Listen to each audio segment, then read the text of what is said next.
भीख मांगो, आप लोगों के आगे कशकोल लेके जाओ, आपको कोई भीख नहीं देगा। अब हुआ ये है कि अमेरिका ने तकरीबन 300 एंटीक जो कि इंडिया के कल्चर से एम्बेडेड चीजें थी, ठीक है जी, जिनका ताल्लुक 4000 साल पुराना था, उनको इंडिया ने वापस लिया। ठीक बात है। वरना दुनिया से भीख लेते जाएंगे, भिखारी बनते चले जाएंगे, कर्ज में दबते चले जाएंगे और बेड़ा गर्क हो जाएगा। आप निकाले ना, कोई किसी में हिम्मत है तो निकाल के दिखाओ इसमें से।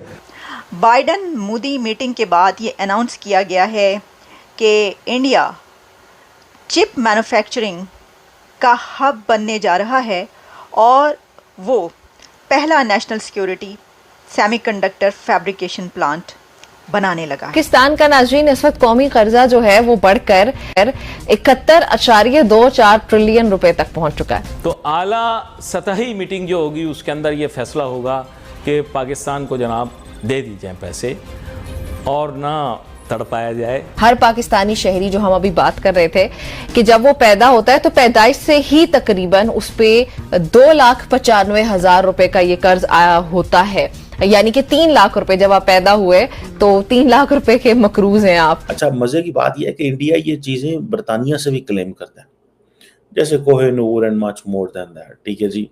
और अब इंडिया ये कह रहा है कि जी ये अमेरिका ने किया, thank you very much.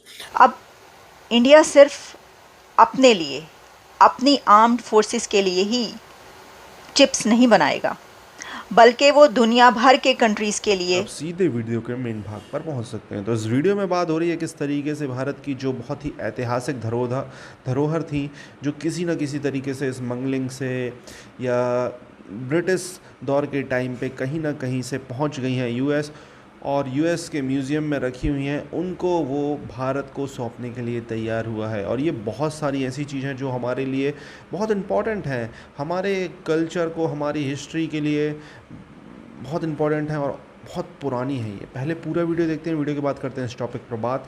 Please channel को सब्सक्राइब। हुआ ये है कि अमेरिका ने तकरीबन 300 एंटीक जो जिसे आप कह लें कि जो आर्टिक्राफ्ट्स होते हैं, जो कि जिन्हें आप कह लें कि जो कि इंडिया के कल्चर से एम्बेडेड चीज़ें थी, ठीक है जी, जिनका ताल्लुक 4000 साल पुराना था, कहा जाता है कि 2000 BCE, ठीक है जी।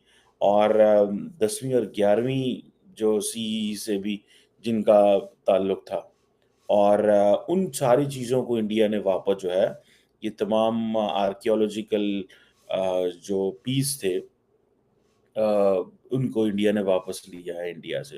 297 टोटल है। अमेरिका के अंदर एक अदारा है जिसे बोलते हैं bureau of educational and cultural affairs, और इंडिया के अंदर एक आर्कियोलॉजिकल सर्वे है। इन दोनों ने बहुत ज़्यादा काम किया और इस हवाले से तकरीबन ये 300 के करीब जो एंटीक जो जिसे वो कहते हैं ना, चीज़ें थी जिनको कहा जाता है कि इंडिया से चुरा लिया गया था, and it were trafficked from India. It means कि इंडिया के कुछ लोग उस वक्त इन्वॉल्व थे चोरी में, एयरपोर्ट पे।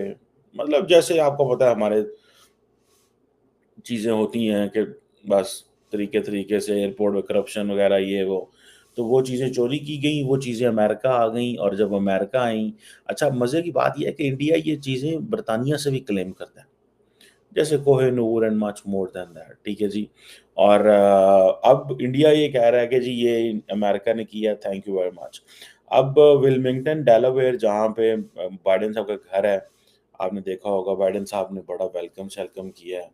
और और ये जो आर्टिफैक्ट्स हैं इनको वापस करने में नरेंद्र मोदी बड़ा, और नरेंद्र मोदी ने जो लफ्ज़ इस्तेमाल किया वो बड़ा इंपॉर्टेंट लफ्ज़ है। उन्होंने कहा कि ये जो आर्टिक्राफ्ट्स हैं, आर्टिफैक्ट्स हैं, ये सिर्फ और सिर्फ एक हिस्टोरिकल और मटेरियल कल्चर नहीं था, ये हमारी जो इंडियन सिविलाइजेशन का कोर है ना, ये वो है। And this depicts the consciousness of India, ठीक है। सो इट वाज समथिंग बड़ी इंपॉर्टेंट चीज़ है, जिसमें कहा जाता है कि अस्पारा एक सैंडस्टोन है, सेंट्रल इंडिया से था। और इसी तरह थे एक जैन तीर्थंकर था जो कि ब्रोंज में था, वो भी सेंट्रल इंडिया से था। एक टेराकोटा था, वास था, वो फ्रॉम ईस्ट इंडिया से था। 3rd-4th सेंचुरी से उसका ताल्लुक था, मतलब पुरानी स्टोन स्कल्पचर था साउथ इंडिया से। और इसी तरह लॉर्ड गणेश की एक ब्रोंज में थी, मूर्ति थी। एक स्टैंडिंग लॉर्ड बुद्धा थे, वो भी जिसे कहते हैं ना सैंडस्टोन में, नॉर्थ इंडिया से था।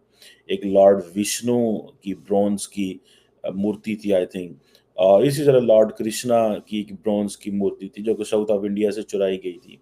17वीं 18वीं सदी से इनका बाइडन मोदी मीटिंग के बाद ये अनाउंस किया गया है कि इंडिया चिप मैन्युफैक्चरिंग का हब बनने जा रहा है और वो पहला national security semiconductor fabrication plant बनाने लगा है।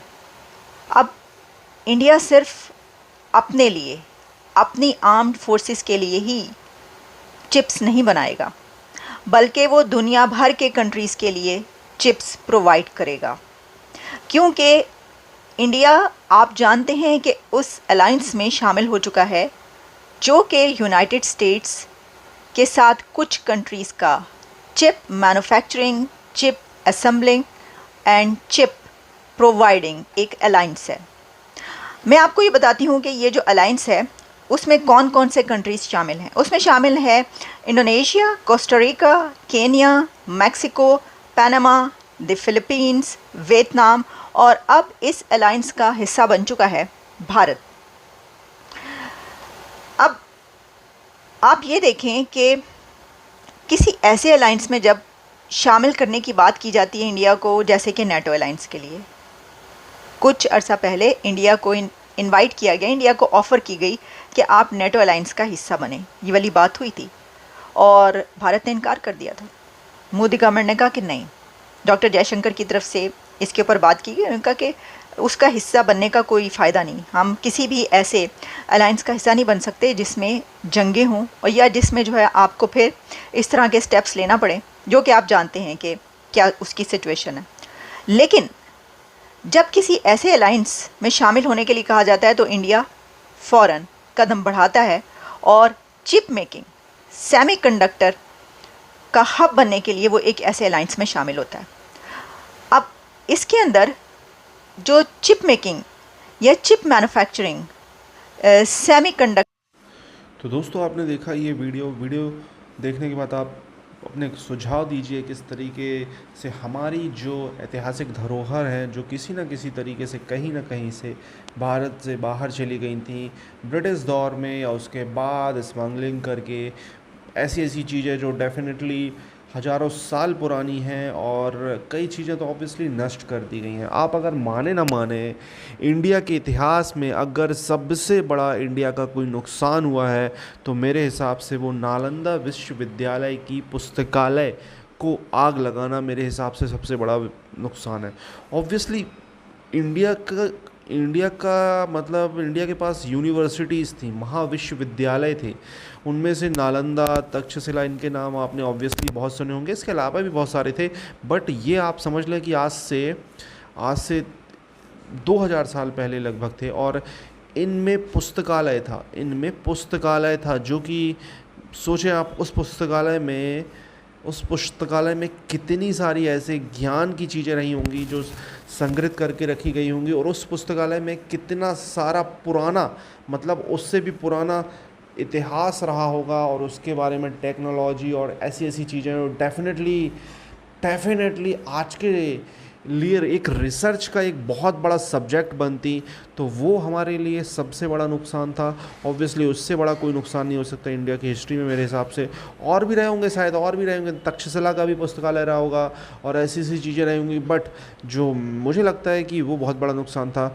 ऑब्वियसली बिल्डिंग्स हैं, ये सब चीज़ें तो एक प्रकार से ख़त्म हो जाती हैं, पुस्तकालय में भी पुस्तकें भी ख़त्म हो जाती हैं, उनकी कॉपीज़ अगर नहीं की गई हैं और उनको लगातार मतलब उनके प्रतिरूप नहीं बनाए गए हैं, मतलब उनके ज़ेरॉक्स नहीं बनाए गए हैं, तो ऑब्वियसली वो भी ख़त्म हो जाती हैं। बट कुछ सिस्टम बनाया होगा कि इस चीज़ को फिर से आगे बढ़ाना है।